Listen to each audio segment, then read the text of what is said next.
नमस्ते दोस्तों, D Kumar education platform में आपका स्वागत है। मेरा एक छोटा सा प्रयास है, आपको अच्छा लगे तो अधिक से अधिक लाइक कीजिए, शेयर कीजिए और सब्सक्राइब कीजिए। दोस्तों, हम क्लास 6 की सामाजिक विज्ञान का 9वां अध्याय पढ़ रहे हैं, जिसमें गुप्त काल एवं उत्तर गुप्त काल के बारे में पढ़ रहे हैं। इसमें 300 ईस्वी से 800 ईस्वी तक का भारत की जानकारी ले रहे हैं। दोस्तों, इसमें 2-4 वीडियो पहले भी आ चुके हैं। इन नालंदा विश्वविद्यालय के बारे में हमने पहले पढ़ा था और उनके सामाजिक जीवन के बारे में पढ़ा था। और हेनसोंग, जो कि चीनी यात्री था और भारत को जानने के लिए भारत आया था। हर्ष का शासन प्रबंधन देखते हैं दोस्तों आज। साम्राज्य का सर्वोच्च अधिकारी तथा न्यायाधीश राजा होता था। हर्ष के शासनकाल में दोस्तों साम्राज्य का सर्वोच्च अधिकारी न्यायाधीश राजा होता था। मंत्रिमंडल में प्रधानमंत्री, राजपुरोहित, सेनापति, अर्थमंत्री यानी कि वित्त मंत्री विभाग के प्रमुख थे। दोस्तों, ये आज भी होते हैं। प्रधानमंत्री होते हैं, राजपुरोहित नहीं होते हैं दोस्तों। और सेनापति यानी कि होते हैं सेनाध्यक्ष, अर्थमंत्री यानी कि वित्त मंत्री आदि होते हैं के प्रमुख होते हैं, मतलब विभागों के प्रमुख होते हैं। शासन की सुविधा के लिए साम्राज्य में भुक्तियों, प्रांतियों यानी विषयों यानी जिलों, ग्रामों में बंटा गया था। यानी कि स्टेट, डिस्ट्रिक्ट और विलेज में बंटा गया था। भुक्ति का शासन उपरीक यानी महाराज कहलाता था। विषय का प्रधान अधिकारी विषयपति तथा ग्राम का प्रधान गामिक कहलाता था।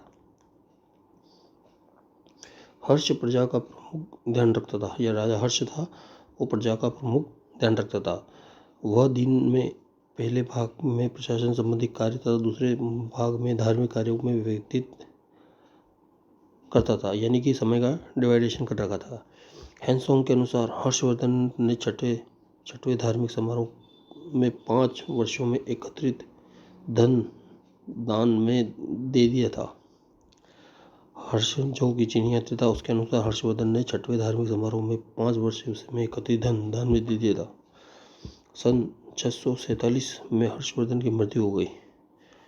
दोस्तों, हर्षवर्धन की मृत्यु कब हुई? 647 ईस्वी में।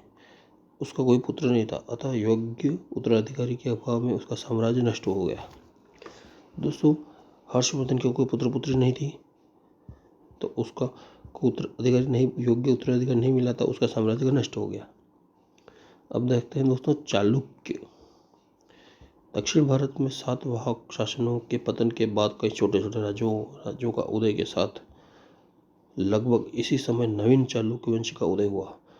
चालुक्यों की राजधानी वातापी थी।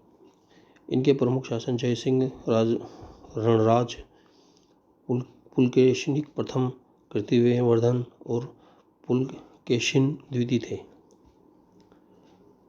इस वंश का सर्वाधिक शक्तिशाली शासक पुलकेशिन द्वितीय था।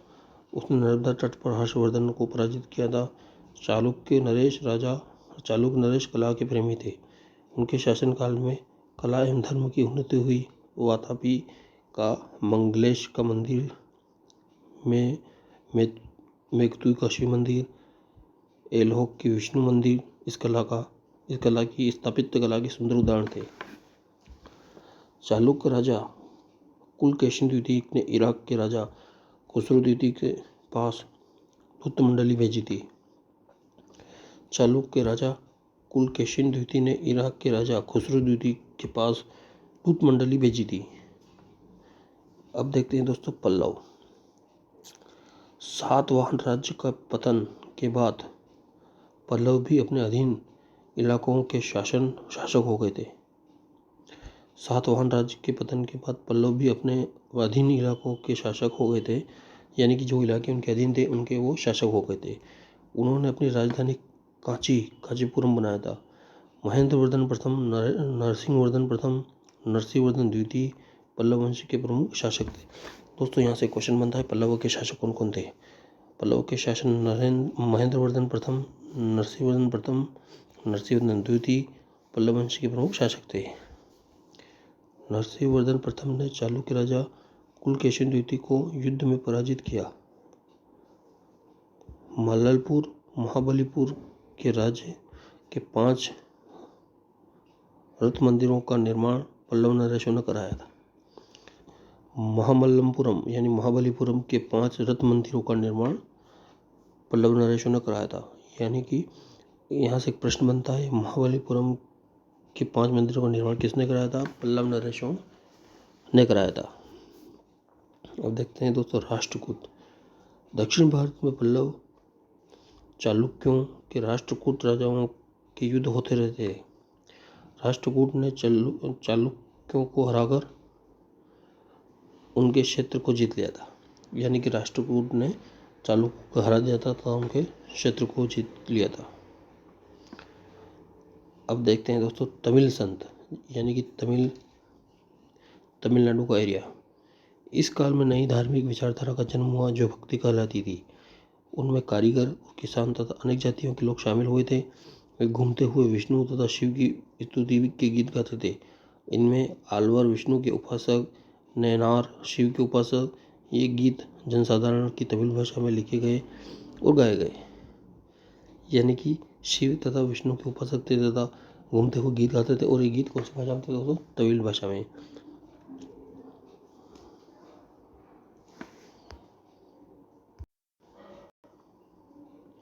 अब देखते हैं दोस्तों स्थापत्य कला। दक्षिण भारत के राजाओं को मंदिर निर्माण कराने का बड़ा शौक था। महाबलीपुरम के रथ मंदिरों को पल्लव शासकों ने चट्टान काटकर करवाया था, जो कि वर्तमान में आज भी स्थित है दोस्तों। कुछ मंदिर प्रसिद्ध खंडों से बनाए गए, जैसे कांचीपुरम का मंदिर का उपयोग सामाजिक एवं धार्मिक केंद्र के रूप में किया जाता था। मंदिरों के हित के लिए प्रबंधन समिति होती थी। स्थापत्य कला। स्थापत्य दक्षिण भारत के राजा थे जिन्होंने कांचीपुरम के मंदिर को 5 रथ मंदिरों का निर्माण कराया। पारसी धर्म। कुलकेशिन द्वितीय ने इराक के शासक खुसरो द्वितीय के पास दूत भेजा था, जो हमने थोड़ी देर पहले पढ़ा दोस्तों। 100 वर्ष बाद जरथू स्त्रियों ने इराक को छोड़कर भारत के दक्षिण पश्चिम तट पर आकर रहने लगे थे। यही लोग आगे चलकर पारसी कहलाते थे।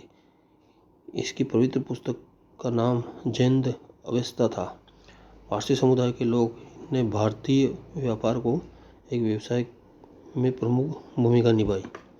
अब दोस्तों पारसी धर्म के बारे में पढ़ रहे हैं। कुलकेशिन द्वितीय ने इराक के शासक खुसरो द्वितीय के पास जो दूत भेजा था, अपने थोड़ी देर पहले पढ़ा है। 100 वर्ष के बाद जरथू स्त्रियों ने इराक को छोड़कर भारत के दक्षिण पश्चिमी तट पर आकर रहने लगे। यही लोग आगे चलकर पारसी कहलाते थे। यानी कि जो लोग इराक से आए थे वो पारसी कहलाते थे। इनकी पवित्र पुस्तक का नाम था जैंद अवेस्ता। पारसी समुदाय के लोग ने भारतीय व्यापार एवं व्यवसाय में प्रमुख भूमिका निभाई थी। दोस्तों इस तरह ये चैप्टर यहाँ पे ख़त्म हुआ। बड़ा चैप्टर था दोस्तों और 19वां अध्याय खत्म हुआ। गुप्त काल और उत्तर काल के बारे में हमने पढ़ा है। अगले वीडियो में हम इसके क्वेश्चन आंसर देखेंगे दोस्तों। मेरा एक छोटा सा प्रयास है, आपको अच्छा लगे तो सब्सक्राइब कीजिए, शेयर कीजिए और लाइक कीजिए। आपने बड़े बड़े सेलिब्रिटी बड़े लोगों के वीडियो लाइक किए होंगे, शेयर किए होंगे, सब्सक्राइब किए होंगे। मेरा एक छोटा सा प्रयास है, एक छोटी सी मेहनत है। धन्यवाद दोस्तों।